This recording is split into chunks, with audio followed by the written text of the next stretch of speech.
जय हिंद। आज जानेंगे सीमावर्ती राजवंश के बारे में। समझते हैं ध्यान से। देखिए, ये है मेरा भारत, ठीक है, भारत। ये गुजरात वाला एरिया में जहाँ पड़ता था बल्लवी, और बल्लवी में जो है मैत्रक राजवंश शासन करता था। कौन सा राजवंश शासन करता था? मैत्रक राजवंश शासन करता था, ठीक है। ये जम्मू कश्मीर वाला जो एरिया है, जम्मू कश्मीर वाला एरिया में जम्मू कश्मीर राजवंश शासन करता था, ठीक है। और बंगाल वाला एरिया में बहुत सारा ऐसा राजवंश था जो शासन करता था, जैसे कि पाल वंश हो गया, ठीक है। इस तरह से हम लोग देखने वाले हैं सीक्वेंस से। तो इसे एक एक करके निपटाने का प्रयास करते हैं। सीमावर्ती का मतलब हो गया सीमा से सटने वाले, ठीक है। समझते हैं ध्यान से। देखिए, अब हम ध्यान से समझते हैं। गुजरात, ठीक है, ये है गुजरात। गुजरात में मैत्रक राजवंश शासन करता था, मैत्रक राजवंश हुआ करता था। बंगाल वाला एरिया में पाल वंश शासन करता था, सेन वंश शासन करता था, और गौड़ वंश शासन करता था, ठीक है। यहाँ तो कोई दिक्कत नहीं है बंगाल वाला एरिया में, ठीक है। और जम्मू कश्मीर वाला एरिया में कश्मीर राजवंश शासन करता था, जिसमें कि कारकोट वंश, उत्पल वंश, लोहार वंश, इस तरह से शासन हुआ करते थे शासक के, ओके, और वंश के। तो गुजरात में तो एक ही वंश था, मैत्रक वंश, ठीक है, इसलिए इसका ट्रिक नहीं है। बाकी बंगाल में जो शासन करता था ना राजवंश, इसका एक ट्रिक है। और इसका ट्रिक क्या है? तो इसका ट्रिक है गॉसिप। क्या है? Gossip, okay then. गॉसिप नाम का एक ट्रिक है, और गॉसिप में आपको मिल जाएगा गौड़ वंश, सेन वंश, पाल वंश, ठीक है। समझ में आ गया? गो से गौड़ वंश, से सेन वंश, पो से पाल वंश। और ये सब जो है कहाँ पे शासन करता था? बंगाल वाला एरिया में। यहाँ तक कोई दिक्कत नहीं। जम्मू कश्मीर में कश्मीर राजवंश था, जिसमें कि कारकोट वंश, उत्पल वंश, लोहार वंश शासन करता था। और इसका जो ट्रिक है, इसका ट्रिक है काउल। क्या है? काउल ट्रिक है। का से कारकोट वंश, ऊ से उत्पल वंश, लो से लोहार वंश। उम्मीद है कि आप लोग को समझ में आ रहा होगा, ओके देना। अब जो हम निपटाने का प्रयास करते हैं, एक एक राजवंश देखते हैं, जिसमें कि बंगाल वाला एरिया हम पकड़ते हैं। और बंगाल वाला एरिया में हम लोग जानेंगे पाल वंश के बारे में, ठीक है। अब समझते हैं ध्यान से। पाल वंश, पाल वंश के संस्थापक बोलेगा आपसे तो क्या बोलेंगे? गोपाल। कौन था? गोपाल। पाल वंश के संस्थापक गोपाल को माना जाता है, ओके देन। गोपाल ने अपनी राजधानी कहाँ बनाया? तो गोपाल जो अपनी राजधानी बनाया था, वो बनाया था मुंगेर। कहाँ बनाया? मुंगेर। तो पाल वंश में शुरुआती राजधानी मुंगेर था, ठीक है। बाकी देखेंगे आगे शासक जो आया कौन सा राजधानी कौन सा बनाया, लेकिन फिलहाल गोपाल जो है मुंगेर ही अपनी राजधानी बनाया था। यहाँ तो कोई दिक्कत नहीं है। गोपाल ने एक विश्वविद्यालय की स्थापना करवाया था। वो विश्वविद्यालय का नाम क्या था? तो वो जो विश्वविद्यालय था, वो विश्वविद्यालय का नाम था ओदंतपुरी विश्वविद्यालय। ओदंतपुरी विश्वविद्यालय कहाँ पड़ता था? तो ओदंतपुरी जो विश्वविद्यालय पड़ता था, अभी भी पड़ता है, तो वो है बिहार में। ओदंतपुरी विश्वविद्यालय कहाँ पे है? बिहार में है। और इसकी स्थापना किसने कराया? तो गोपाल ने कराया। यहाँ तक कोई दिक्कत नहीं है।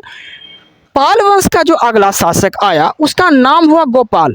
पाल वंश का अगला शासक गोपाल हुआ। और गोपाल ने क्या किया?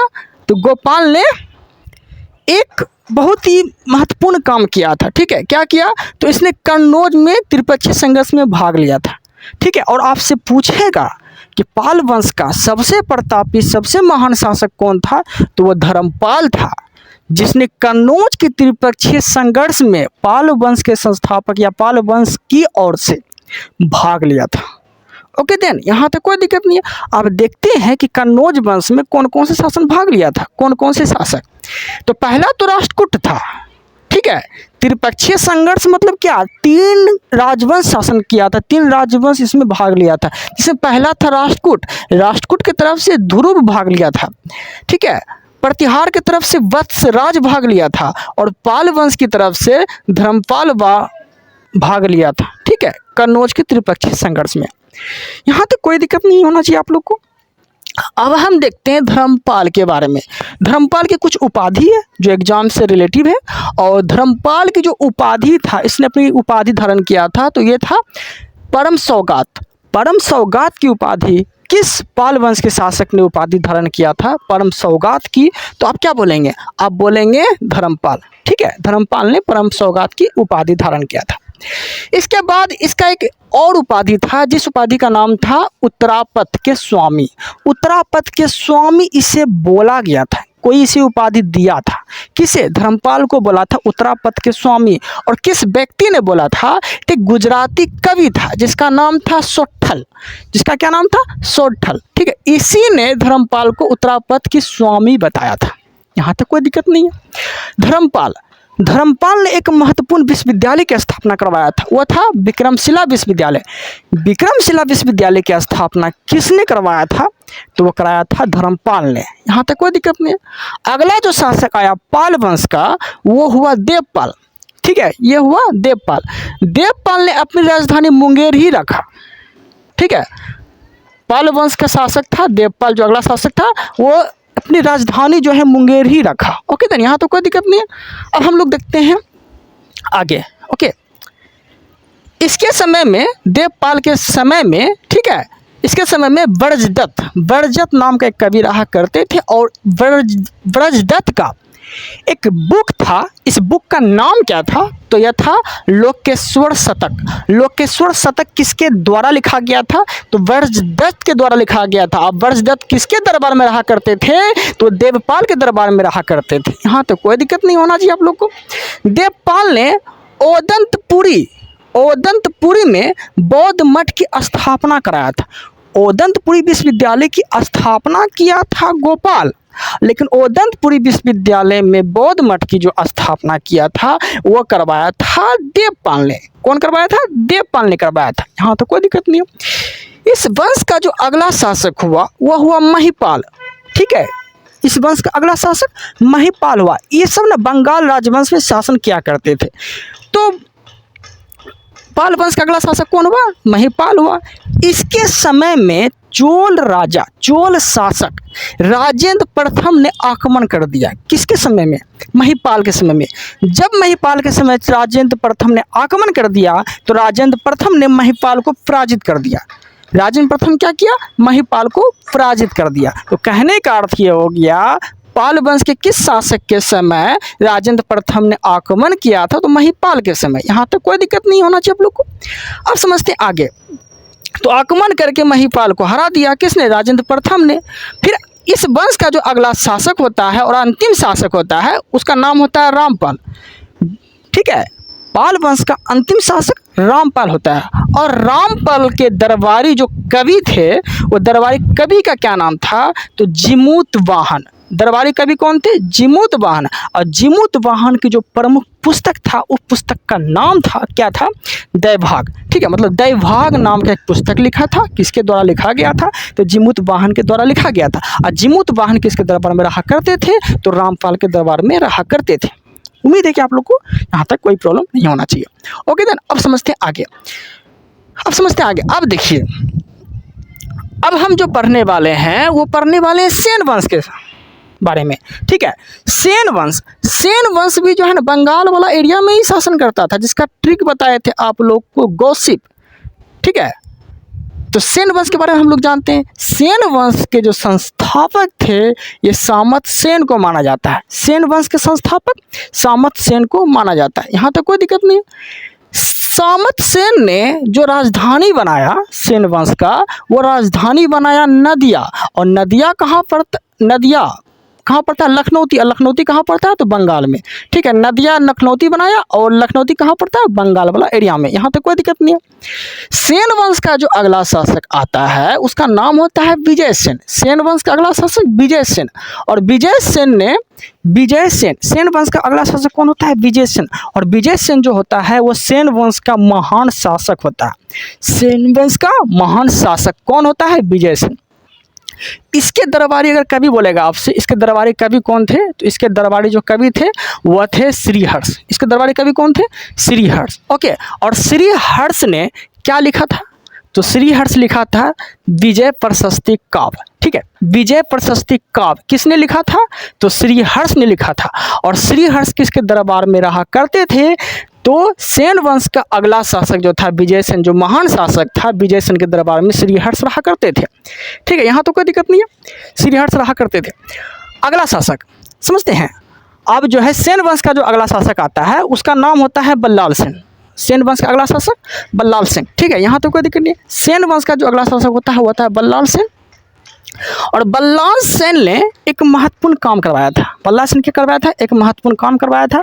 और महत्वपूर्ण काम क्या करवाया था बंगाल में? तो इसने ना दास प्रथा और जाति प्रथा को समाप्त किया था। ठीक है, इसने दास प्रथा और जाति प्रथा को समाप्त किया था। किसने? तो बल्लाल सेन ने। ठीक है, और बल्लाल सेन किस वंश के शासक थे? तो सेन वंश के शासक थे। यहाँ तो कोई दिक्कत नहीं है। इसकी पुस्तक, ठीक है, इसकी पुस्तक जो है, इसकी एक पुस्तक है बल्लाल सेन की एक पुस्तक है। इस पुस्तक का नाम क्या है? तो इसकी पुस्तक का नाम है अद्भुत सागर। इस पुस्तक का क्या नाम है? अद्भुत सागर। अद्भुत सागर किसके द्वारा लिखा गया था? तो बल्लाल सेन के द्वारा लिखा गया था। लेकिन बल्लाल सेन ने अद्भुत सागर को पूरा नहीं कर पाया था, पूरा नहीं किया, अधूरा ही छोड़ दिया। और इस पुस्तक को, अद्भुत सागर को पूरा किसने किया? तो सेन वंश का जो अगला शासक आता है लक्ष्मण सेन, उसने इस अद्भुत सागर को पूरा किया, पूरा करवाया। ठीक है, यहाँ तक कोई दिक्कत नहीं। जो सेन वंश का अगला शासक होता है लक्ष्मण सेन, यहाँ तक कोई दिक्कत नहीं है। लक्ष्मण सेन ने सेन वंश जो चल रहा था इसकी राजधानी कहाँ बनाया? तो लखनौती ही बनाया। इसकी राजधानी कहाँ बनाया? लखनौती बनाया। ओके देन, आपसे क्वेश्चन पूछेगा कि यह बताइए कि बंगाल का अंतिम हिंदू शासक किसे बोला जाता है? तो क्या बोलेंगे?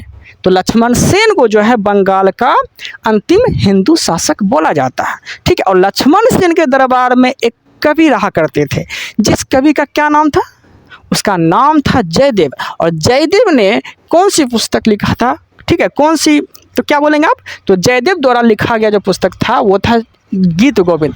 गीत गोविंद के अगर रचयिता पूछेंगे आपसे तो कौन किया था? जयदेव। और जयदेव किसके दरबार में रहा करते थे? तो लक्ष्मण सेन के दरबार में रहा करते थे। ठीक है, लक्ष्मण सेन के दरबार में जयदेव रहा करते थे और जयदेव के द्वारा गीत गोविंद की रचना किया गया। यहाँ तक कोई दिक्कत नहीं है। अब जो हम देखने वाले हैं वो देखने वाले हैं गौड़ वंश, जो बंगाल राजवंश में ही शासन करता था। ट्रिक क्या बताया आपको? गौसिप, गो से गौड़ वंश, से सेन वंश, और ठीक है, अब पो से पाल वंश। इस तरह से हम बता दिए। अब समझते हैं। अब हम देखने वाले हैं गौड़ वंश। ठीक है, गौड़ वंश के संस्थापक किसे बोला जाता है? तो इसे बोला जाता है शशांक को। गौड़ वंश के संस्थापक शशांक को बोला जाता है। और शशांक ने क्या करवाया था? तो यही वो शासक था जिसने बोधि वृक्ष को कटवा दिया था। ठीक है, बोधि वृक्ष को किसने कटवाया? तो शशांक ने कटवाया था बोधि वृक्ष को। यहाँ तक कोई दिक्कत नहीं है, जिसने बोधि वृक्ष को कटवा दिया था। शशांक की हत्या किसने किया था? तो शशांक की हत्या करने वाला जो शासक था, वर्धन वंश का जो शासक था वो था हर्षवर्धन। हर्षवर्धन ने शशांक की हत्या किया था। इसके पीछे राज क्या था? इसके पीछे राज ये था कि समझिए इसके पीछे राज क्या था। वर्धन वंश में जो एक शासक हुए, ठीक है, मतलब वर्धन वंश का शासक था हर्षवर्धन। ठीक है, अब समझते हैं ध्यान से कि इसकी शुरुआत कहाँ से हुई। शशांक की हत्या क्यों किया हर्षवर्धन ने? इसका रीजन ये था कि वर्धन वंश का जो मतलब ये था, ठीक है, दामाद था, वर्धन वंश का जो दामाद था, उस दामाद का नाम था ग्रहवर्मन। ग्रहवर्मन की जो हत्या करता है वह कर देता है देवगुप्त। ठीक है, ग्रहवर्मन की हत्या कौन कर देता है? देवगुप्त कर देता है। और ग्रहवर्मन की पत्नी का क्या नाम रहता है? कन्याश्री। कहने का अर्थ यह है, फिर से समझिए, कन्याश्री जो हर्षवर्धन की बहन होती है। ठीक है, और बहन के हस्बैंड की हत्या कर देता है देवगुप्त। ओके देन, और देवगुप्त की हत्या कर देता है राजवर्धन। ठीक है, और राजवर्धन की हत्या कर देता है शशांक। ठीक है, राजवर्धन की हत्या कर देता है शशांक, और लास्ट में हर्षवर्धन जो है शशांक की हत्या कर देता है। इस तरह से प्रोसेस करता है और सारा लड़ाई चलता है कन्नौज के लिए। ठीक है, क्योंकि कन्नौज के पहला शासक था वो, मतलब ग्रहवर्मन की हत्या किया, उसके बाद ये प्रोसेस स्टार्ट हो गया। यहाँ तक कोई दिक्कत नहीं। अब देखते हैं बल्लभी के बारे में। बल्लभी में एक वंश स्टार्ट हुआ था, वंश का नाम क्या था?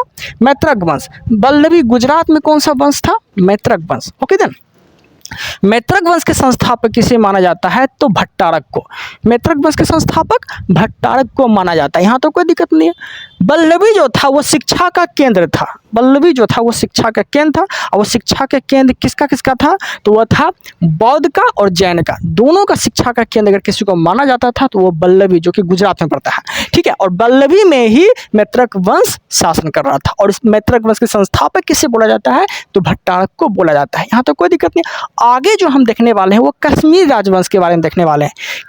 कश्मीर राजवंश के बारे में हम लोग देखने वाले हैं, और कश्मीर राजवंश में कौन कौन शासक शासन किए थे, कौन कौन सा वंश शासन किए थे, उसका ट्रिक क्या है, तो काउल, क्या है, काउल, को से कारकोट वंश, ऊ से उत्पल वंश, लो से लोहार वंश। तो इतना जो शासन हुआ था इस वंश में, कश्मीर राजवंश में जो शासन किया था, तो कौन कौन किया था, कारकोट वंश किया था, उत्पल वंश किया था, लोहार वंश, ये सब शासन किया था। यहाँ तो कोई दिक्कत नहीं। कारकोट वंश देखते हैं। कारकोट वंश का जो संस्थापक हुआ वह हुआ दुर्लभवर्धन। कारकोट वंश का संस्थापक कौन हुआ, दुर्लभवर्धन, ठीक है। और उत्पल वंश का संस्थापक कौन हुआ, तो वह हुआ अवंती वर्मन। कारकोट वंश का संस्थापक दुर्लभवर्धन, उत्पल वंश का संस्थापक अवंती वर्मन, और लोहार वंश का संस्थापक संग्राम राज, ठीक है। उम्मीद है कि आप लोग को कंसेप्ट अच्छा से क्लियर हो गया होगा। कल जो हम पढ़ने वाले हैं वो कश्मीर राजवंश के बारे में पढ़ेंगे, और कौन कौन सा शासक क्या क्या काम किया था उसके बारे में हम लोग जानेंगे। फिलहाल तो इस वीडियो में इतना ही। अगर आप लोग को मेरा कंटेंट अच्छा लग रहा है तो चैनल को सब्सक्राइब कर लीजिएगा, ताकि मेरा कंसेप्ट या कंटेंट आप तक पहुंच सके। Thank you, thanks for watching.